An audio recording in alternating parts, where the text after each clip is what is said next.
Pak Iwan, bagaimana pengusaha melihat data neraca perdagangan Indonesia di bulan ini, di mana kalau kita lihat ini memang terjadi surplus yang tipis, namun kalau dibandingkan secara tahunan ini justru sebenarnya menurun. Iya, jadi masih beruntung kita ada surplus walaupun tipis ya. Itu kalau dibandingkan September tahun lalu dengan sekarang. Tapi atau tahunan justru mengalami penurunan. Saya kira itu bisa dipahami dan diprediksi bahwa tahun 2023 ini memang kondisinya kan tidak lebih baik gitu ya. Nah, oleh karena itu tentu hal ini ya tetap menjadi pantauan kita bersama.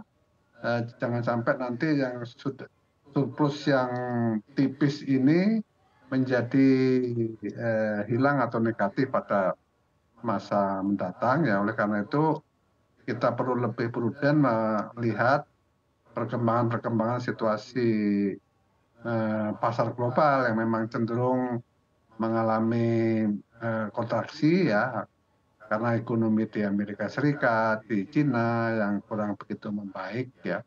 Ditambah lagi dengan katakan perang Ukraina yang belum selesai, sekarang ada Hamas lagi. Tentu semua ini hal-hal yang tetap harus kita waspadai, kita pantau agar kondisi tidak memburuk ya, terutama pada tahun depan. Kalau 2 bulan terakhir ini ya kelihatannya masih akan seperti ini itu kecenderungannya. Artinya pengusaha sudah melihat kalau di tahun depan ini mungkin neraca dagang tidak akan surplus lagi. Saya masih berharap ya pada tahun depan itu ada pembalikan arah gitu ya. Jadi tapi bulan-bulan terakhir sampai tutup tahun ini kemungkinan kita tidak terlalu optimis ya.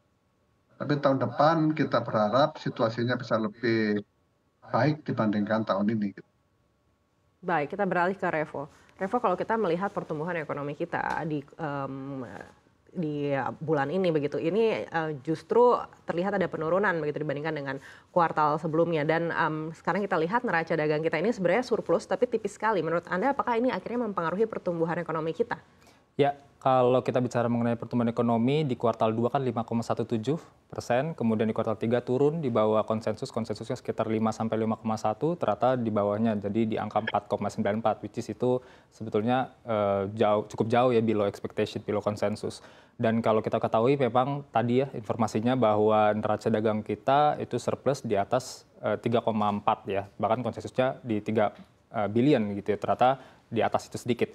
Kalau saya perhatikan memang ada cukup berpengaruh ya antara pertumbuhan ekonomi dan juga dengan neraca dagang. Tapi kalau dicermati ini lebih ke arah kalau kita bedah antara neraca dagang ini kan berarti variabelnya adalah ekspor dan impor. Kalau kita cermati memang impornya ini dropnya cukup drastis.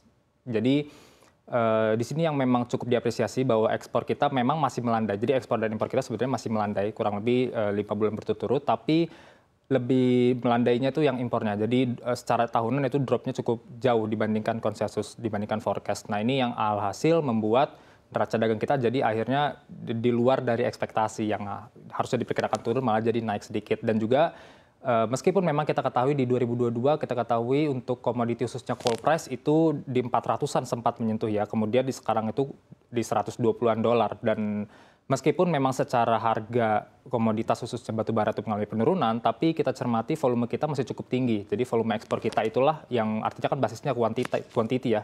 Quantity ini yang membuat akhirnya ekspor kita juga masih cukup tinggi meskipun secara year on year masih turun ya. Baik, Anda sendiri melihat hingga akhir tahun ini seperti apa kemungkinan kita masih bertahan dalam posisi surplus ataukah memang ini sebenarnya sudah tipis sekali menuju ke defisit?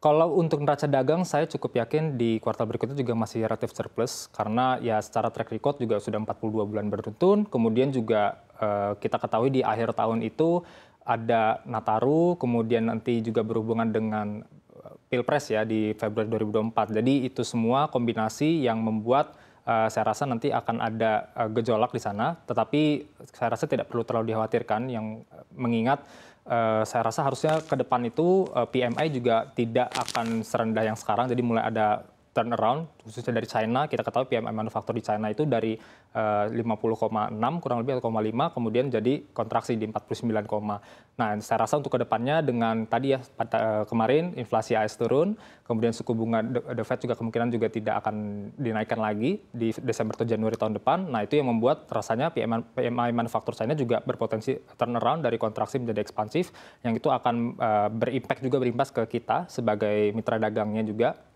Dan berpotensi memang untuk neraca dagang saya rasa masih akan surplus untuk ke depannya. Tapi memang yang nanti akan jadi concern adalah current account-nya.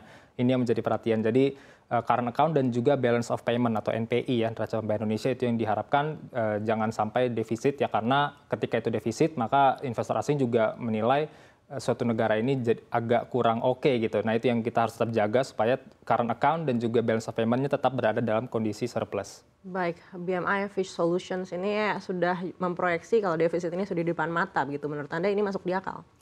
Kalau untuk neraca dagang saya rasa harusnya sih untuk kuartal 4 ya, saya rasa harusnya tidak untuk sampai defisit ya, saya rasa kayaknya tidak. Tapi kalau untuk current account dan juga NPI memang ada probabilitas, karena kalau kita bicara NPI kan bukan cuma neraca dagang saja, tapi ada faktor-faktor lain ya, finansial dan sebagainya. Itu ya memang salah satunya kayak capital inflow kita tetap harus jaga, itu nanti berhubungan dengan BI sebagai central bank dan juga lain sebagainya, ini juga kita harus tetap jaga. Maka memang dari segi BI, kemudian government, Kementerian Keuangan, Kementerian Perdagangan dan sebagainya, bagaimana supaya kebijakan moneter dan kebijakan fiskal ini saling terintegrasi supaya ya ekspor kita tetap oke, impor kita juga tetap terjaga gitu, jangan sampai juga defisit untuk ke depannya.